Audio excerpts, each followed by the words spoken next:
اس پہ obviously ہمارے ہاں جو سفارتکار ہیں غور کر رہے ہیں، جگہ جگہ پاکستان کا پیغام پہنچایا جا رہا ہے، پاکستان دنیا کے سامنے ایک مثبت طور پہ آیا. جو میں بار بار بات کرتی ہوں اپنی ویڈیوز میں کہ اس وقت آپ کو ایک واقعی نیا پاکستان نظر آتا ہے، تو یہ بات فیکچول ہے. وہ اس طریقے سے بھی کہ پاکستان نے دنیا کے میپ پہ اپنی ایک نئی شناخت جو ہے، ایک نئی آئیڈینٹی جو ہے وہ حاصل کی ہے، ایک ایسے ملک کی کہ جو اپنے سے بڑے دشمن کو ہرا سکتا ہے جنگ کے میدان کے اندر، فوجی عسکری طاقت کو سامنے رکھتے ہوئے، اور ساتھ ہی ساتھ باقاعدہ شواہد کے ساتھ، ایویڈنسز کے ساتھ، اینڈ irrefutable ایویڈنسز کے ساتھ اپنی بات دنیا تک بھی پہنچانے کی طاقت اور صلاحیت رکھتا ہے. اب جو میں نے کہا تھا کہ ہر ملک سفارتی مشنز بھیجتا ہے، اپنا پیغام دنیا تک پہنچانے کی کوشش کرتا ہے، تو ایسا نہیں ہے کہ پاکستان ہی وہ واحد ملک ہے جو اس وقت ڈپلومیٹک مشنز دیگر ممالک میں بھیجوا رہا ہے. انڈیا بھی یہ کام کر رہا ہے. ایک طرف تو ویسے ہم نے دیکھا ہوں کہ جو وزیر خارجہ ہیں ایس جے شنکر، کہ ان سے بات نہیں ہو رہی ہے، وہ میڈیا کے سوالات کا جواب نہیں دے پا رہے ہیں، وہ جگہ جگہ بات کرتے ہیں، میڈیا ان سے سوال کرتا ہے تو ان کی زبان جو ہے وہ لڑکھڑانا شروع ہو جاتی ہے. کیوں؟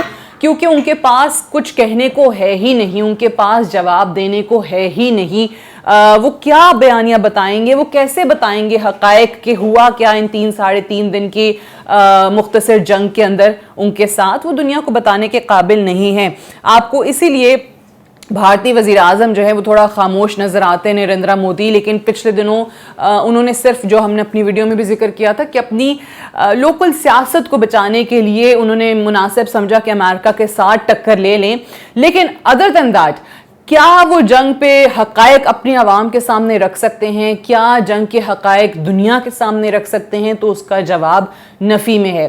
پھر جو کانگریس کے ایک رہنما ہے ششی تھرور، ان کی سربراہی میں بھی انہوں نے ایک مشن بھیجوایا. اب یہ مشن جا کے کیا بات کرے گا؟ وہ یہ تو کہہ نہیں سکتے کہ ہم یہ جنگ جیت چکے ہیں، کیونکہ دنیا جو ہے وہ ان تمام چیزوں سے باخبر ہے. ان کے پاس یہ حقائق آلریڈی موجود ہیں کہ اس جنگ میں کیا ہوا تھا. انفیکٹ ہمارے جو مشنز جاتے ہیں ان سے وہ یہ پوچھنے کی کوشش کرتے ہیں کہ آپ نے کس طریقے سے بھارت کو، اس کی فوج کو، خاص طور سے اس کی ایئر فورس کو زیر کیا ہے. دنیا یہ جاننا چاہتی ہے. مغربی میڈیا کے سوالات یہ ہوتے ہیں ہمارے لوگوں سے. دنیا یہ جاننا چاہتی ہے کہ آخر ایسی کون سی اسٹریٹجی آپ نے اپنائی تھی، کون سی ایسی حکمت عملی تھی، اور کتنے عرصے کی آپ کی تیاری تھی کہ آپ نے اپنے سے بڑے دشمن کو زیر کیا. یہ وہ سوالات ہیں. لیکن اگر ہم یہاں پہ بات کریں تو اس وقت بھارت نے کوئی 30 ممالک، مختلف گروپس اپنے بھیجیں 30 ممالک کو، اور وہ 30 ممالک بھی حیران ہیں کہ ان کے پاس ہمارے کسی سوال کا کوئی جواب نہیں ہے. وہ صرف اور صرف ایک چیز پہ فوکس کرتے ہیں جو انڈیا کا ہمیشہ سے ایک وتیرہ رہا ہے. وہ یہ ہے کہ وہ آپ کو بتاتے ہیں، پوری دنیا کو بتاتے ہیں کہ جی پاکستان جو ہے نا وہ دہشت گردی کرتا ہے، پاکستان جو ہے نا وہ دہشت گرد ملک ہے، ہمارے ہاں جو دہشت گردی ہوئی پاکستان نے کی. لیکن اب ان سے سوال ہوتا ہے کہ جی آپ اس دہشت گردی کے ثبوت دے دیں. آپ نے پلوامہ کہا، آپ ثبوت نہیں دے سکے. آپ نے پہلگام جو ہے وہ پاکستان پہ ڈالا، لیکن آپ کے پاس شواہد موجود نہیں ہیں. وہ سارے کا سارا اپنا جو مدعا ہے نا وہ اسی چیز پہ بیس کرتے ہیں کہ پاکستان جو ہے وہ دہشت گردی کراتا ہے، لیکن پاکستان کے خلاف دہشت گردی کا کوئی ثبوت جو ہے، وہ کوئی شواہد جو ہیں وہ نہیں دے پاتے ہیں. اور یہ جو بھارتی ڈپلومیٹک مشن جس کی میں بات کری ہوں، اس کا مودی کی پالیسی سے دور دور تک تعلق نہیں ہے. جیسے میں نے پہلے بتایا کہ ششی تھرور جو ہیں وہ ان کے مین لیڈر آپ کو نظر آتے ہیں، اور ان کا تعلق کانگریس سے ہے، ان کا تعلق بی جے پی سے نہیں ہے. وہ صرف اور صرف دہلی کی صفائیاں آپ کو دیتے ہوئے نظر آتے ہیں. مودی کی پالیسیز پہ وہ کیا بات کریں گے؟ بیکاز آبویسلی وہ تو خود اس کے ناقد رہے ہیں، وہ تو خود اس کے اوپوننٹ رہے ہیں، اس کی حریف جماعت سے ان کا تعلق ہے. بہت سارے عوامل ہیں جو یہاں پر دیکھنے کے ہیں. ابھی جو آذربائیجان میں سیف فریقی اجلاس ہوا ہے، اس میں جو وزیر اعظم شہباز شریف نے خطاب کیا، آذربائیجان کے شہر لاچن میں یہ ملاقات ہوئی، یہ تمام معاملات جو ہیں وہ طے پائے، تمام لیڈران کی ہم نے اسٹیٹمنٹ سنی. اب اس میں وزیر اعظم پاکستان نے ایک بار پھر سے کہا ہے کہ اگر بھارت اب بھی سنسیریٹی دکھاتا ہے تو ہم ٹیبل پہ آ کے ہندوستان سے بات کرنے کو تیار ہیں. انفیکٹ ہم ٹریڈ بھی شروع کرنے کو تیار ہیں، لیکن بھارت کو پورے کا پورا تعاون کرنا پڑے گا. اب وزیر اعظم اوبیسلی جانتے ہیں کہ بھارت کا جواب کیا ہوگا. اور ماضی میں بھی انہوں نے یہ باتیں کی تھیں تو کیا جواب ملا. پاکستان کے ماضی کے صدور ہوں یا وزرائے اعظم ہوں تب بھی انہوں نے یہ پیشکش کی. جس نے پیشکش کی تو کیا جواب ملا وہ ہمارے سامنے ہے. اسی لیے وہ کہہ بھی رہے تھے کہ جی میں پوری عاجزی سے یہ کہتا ہوں کہ ہم خطے میں امن چاہتے ہیں لیکن بات چیت جو ہے وہ ہوگی تو چیزیں آگے بڑھیں گی.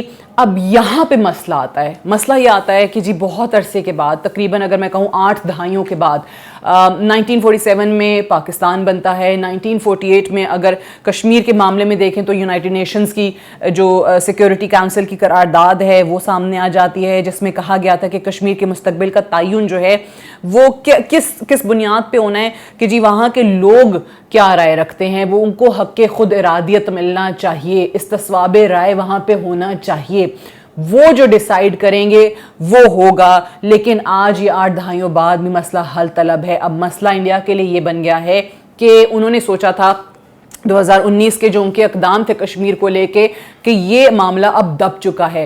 سو اتنے عرصے کے بعد دس از دا فرسٹ ٹائم کہ کشمیر کا معاملہ دنیا کے سامنے آیا ہے اور وزیر اعظم نے بھی یہی بات کی ہے. یعنی دنیا کو یہ ضرور سمجھ آ گئی ہے کہ ان دونوں ممالک کا جو اصل ایشو ہے, جو بون آف کنٹینشن ہے, وہ کشمیر ہے. اور کشمیر کو حل کیے بغیر آپ کچھ بھی کہہ لیں اس خطے میں امن پاسبل ہی نہیں ہے. آپ کو یاد ہوگا پریزیڈنٹ ٹرمپ نے بھی وہ میڈیا سے بات کرتے ہوئے کہا تھا کہ جی یہ 1000 سال پرانا مسئلہ ہے دونوں ممالک کا کشمیر. سو اوبیسلی 1000 سال کا تو نہیں ہے لیکن اوبیسلی ایگزیجریٹڈ ورژن انہوں نے دیا, بٹ ہی آلسو نیو کہ اصل جو جڑ ہے مسائل کی وہ کشمیر ہی ہے اور جب تک اس کا حل نہیں ہوتا تب تک بات آگے نہیں بڑھتی. سو یہ بھی ایک بہت تکلیف کا باعث بنی ہوئی ہے بات انڈیا کے لیے کہ کشمیر کیوں ہائی لائٹ ہو گیا. جب پاکستان نے کشمیر کو ہائی لائٹ کیا, جب ہم نے ڈائیلاگ کی بات کی, تو انڈیا کی طرف سے جو کشمیر کو لے کے جواب آتا ہے نا وہ یہ آتا ہے کہ نہیں جی یہ تو ہمارا انٹرنل میٹر ہے. سو اس نے کشمیر کو ہمیشہ انٹرنلائز کرنے کی کوشش کی ہے اور زیادہ بات جو ہے دہشت گردی پہ کرنے کی کوشش کی ہے, اور وہ بھی شواہد کے بغیر پاکستان کو دہشت گرد ملک کہہ کے پاکستان پہ دہشت گردی کروانے کے الزامات لگا کے. ہم نے ہمیشہ موقف رکھا ہے کہ ٹھیک ہے آئیے ٹیبل پہ آئیں, آپ دہشت گردی کے بارے میں بات کرنا چاہتے ہیں, let's talk about it, but ساتھ ہی ساتھ let's talk about Kashmir also. وہاں پہ بھارت بھاگ جاتا ہے کہ جی کشمیر کی بات جو ہے وہ نہیں ہو سکتی ہے. لیکن اب دنیا کو اتنا تو سمجھ میں آ گیا ہے کہ 2 نیوکلیئر پاورز ہیں, دونوں نیبرز ہیں. پاکستان نے اپنی طاقت جو ہے وہ دنیا کو دکھا دی ہے, جو عسکری طاقت ہے وہ دنیا کے سامنے آ گئی ہے, جو سفارتی طور پہ کامیابی ہے وہ دنیا کے سامنے آ گئی ہے. سو لہٰذا آج کی ویڈیو کو ہم کنکلوڈ کرتے ہوئے اتنا کہہ سکتے ہیں کہ دہلی جو ہے اس کے لیے معاملہ ابھی ٹلا نہیں ہے. آگے آنے والے دنوں میں مشکلات زیادہ ہوں گی کیونکہ صرف اور صرف عسکری شکست سے بات نہیں بنی تھی, تو اب سفارتی شکست بھی ان کو مل رہی ہے جو کہ ان کے لیے ہینڈل کرنا, اس کو سنبھالنا بہت مشکل ہوتا چلا جا رہا ہے. اور خاص طور سے ان کی اپنی عوام جو ہے وہ ان کے خلاف اٹھتی چلی جا رہی ہے, اور دنیا کو بھی یہ سمجھ آ رہا ہے کہ پاکستان جو بہت عرصے سے ایک موقف بنائے ہوئے تھا وہ کس طریقے سے صحیح ثابت ہو رہا ہے. وقت کس طریقے سے ونڈیکیٹ کر رہا ہے اس پورے سٹانس کو جو پاکستان ڈے 1 سے لے کر چلتا آ رہا ہے, اور آج بھی کہتا ہے پاکستان کہ ہم امن چاہتے ہیں لیکن اس کے لیے دہلی کو ہاتھ آگے بڑھانا پڑے گا, تمام معاملات پہ بات چیت کرنی پڑے گی. لیکن اس وقت خطے میں امن کی راہ میں حائل جو سب سے بڑی رکاوٹ ہے وہ دہلی ہی ہے, انڈیا ہی ہے, اور یہ چیز جو ہے وہ پاکستان بار بار دنیا کے سامنے رکھ کے ان کو بابر کرا رہا ہے اور بہت کامیابی سے کرا رہا ہے. آج کی ویڈیو میں اتنا ہی. اپنا فیڈ بیک ضرور دیجیے گا. Do comment, like and subscribe to our channel. Thank you so much for watching.